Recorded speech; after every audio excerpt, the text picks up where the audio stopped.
নমঃ শিৱায় সকলোকে শুভ সন্ধ্যা জনাইছোঁ আৰু অগ্নিনাভ বাবাৰ ওচৰত সেৱা জনাই সকলোৰে সুস্বাস্থ্য আৰু সকলোৰে ভাল হোৱাটো কামনা কৰিছোঁ।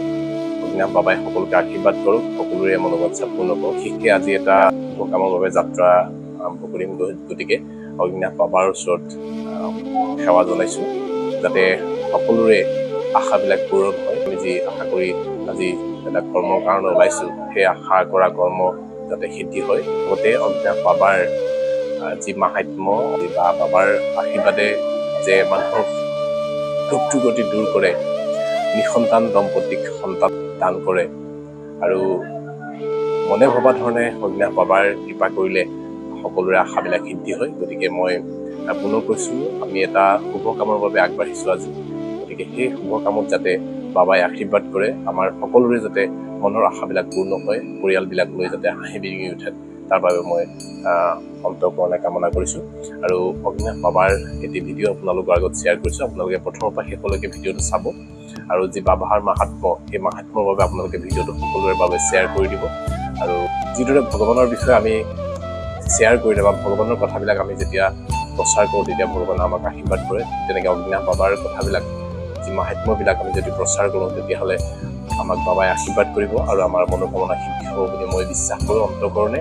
গতিকে সকলোকে অনুৰোধ জনাইছোঁ, আপোনালোকে সকলোৱে ভিডিঅ'টো চোৱাৰ লগতে যিমান পাৰে সিমান শ্বেয়াৰ কৰিব আৰু বাবাৰ ওচৰত আপোনালোকৰ যি কামনা আছে, মনৰ কামনা সিদ্ধিৰ বাবে প্ৰাৰ্থনা জনাব।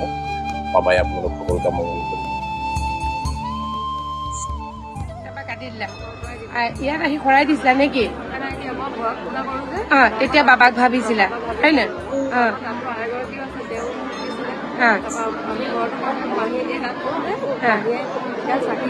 চাকি দিছিলে মানে সেয়া। আৰু কাটি দিলে নি? কাটি দিলে আহিছিলে নে অনলাইন সেৱা লৈছিলা? মই আহিছিলো, ডাঙৰজনী ছোৱালীৰ কাৰণে শৰাই দিবলৈ আহিছিলো। ডাঙৰজনী তাৰপিছত হেৰি হ'ল, তাৰপিছতে বাবা সন্তানে দিলে, দ্বিতীয় সন্তান দিলে। এয়া গাঁঠি দিছিলে, এয়া গাঁঠি দিছে আৰু এওঁ গাঁঠি উঠিছিলে নি? গাঁঠি দিছিলে, এওঁ গাঁঠ থাকোঁতে দেউতাক আহিছিলে। বাবাৰ কিবা ভালে কুশলে হ'ল, তাৰপিছত গাঁঠি আনিম বুলি ভাবি আছিলো, তাৰপিছত নাইকিয়া হ'ল। আমাৰ মানে মাজতে প্ৰব্লেম পাইছিলে। বাবাৰ নামত শৰাই এখন দিম বুলি বাবাই আগবাঢ়িছিলো আৰু ফুলৰ মালা দিছিলো। এতিয়া মানে কথাটো হৈছে কি, বাবাৰ আশীষত, আকৌ পুনৰবাৰ কৈছো, বাবাৰ আশীষত যেতিয়া সন্তান প্ৰাপ্তি হয়, সন্তান প্ৰাপ্তি হোৱাৰ পিছত যেতিয়া তেওঁলোকে নজনাই বা মাকৰ ঘৰলৈ যোৱাৰ আগতে বাবাৰ ওচৰলৈ যদি নাহে, একদম প্ৰমাণিক আগতে কম হৈছিলে, এনেকে জতা দিয়াটো গুটিটো কম আছিলে।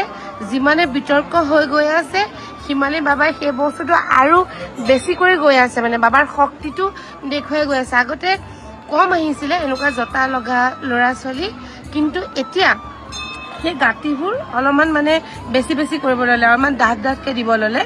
আৰু এনেকুৱা প্ৰায় সংখ্যক ল'ৰা ছোৱালীবোৰতে এই ধৰণে জতা নিচিনাকৈ গাঁঠি দিয়ে।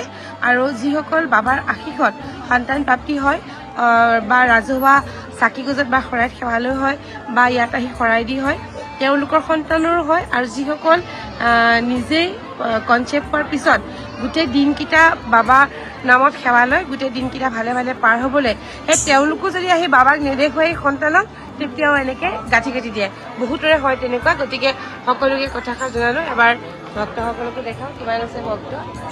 বহুত ভক্ত আছে আজিকালি, প্ৰায় সংখ্যক ল'ৰা ছোৱালীক সেইটো হয়। গতিকে কোনোবা যদি এনেকুৱা ধৰণৰ হোৱা দেখে, বাবাৰ নামত শৰাই এখন দিম বুলি ভাবাৰ লগে লগে কিন্তু সেই গাঁঠিবিলাক কৰি যায়। কিছুমান ইয়াত আহাৰ কৃষ্ণ। ইমান সময় ভিডিঅ'টো চাই থাকি অগ্নিনাভ বাবা মন্দিৰৰ মূল সেৱকী শিখা মজুমদাৰ বেজবৰুৱাৰ মুখেৰে আপোনালোকে যিখিনি কথা গম পালে, এই গম পোৱা কথাখিনি যি অগ্নিনাভ বাবাৰ মাহাত্ম্য, এই মাহাত্ম্যবিলাক আপোনালোকে যোনে যোনে শ্বেয়াৰ কৰিছে, সকলোকে বাবাই মংগল কৰিব। আৰু আশা ৰাখিছোঁ আপোনালোকে পৰৱৰ্তী সময়তো এই বাবাৰ ভিডিঅ'বিলাক শ্বেয়াৰ কৰি যাব। পুনৰ সকলোকে ধন্যবাদ জনাইছোঁ আৰু এটা নতুন ভিডিঅ'ৰ সৈতে আকৌ লগ পোৱাৰ প্ৰতিশ্ৰুতিৰে আজিলৈ ইমানতে সামৰিছোঁ। ধন্যবাদ। ওম নমঃ শিৱায়। সাগৰ প্ৰভু মহেশ্বৰ, দয়াৰ সাগৰ প্ৰভু মহেশ্বৰ।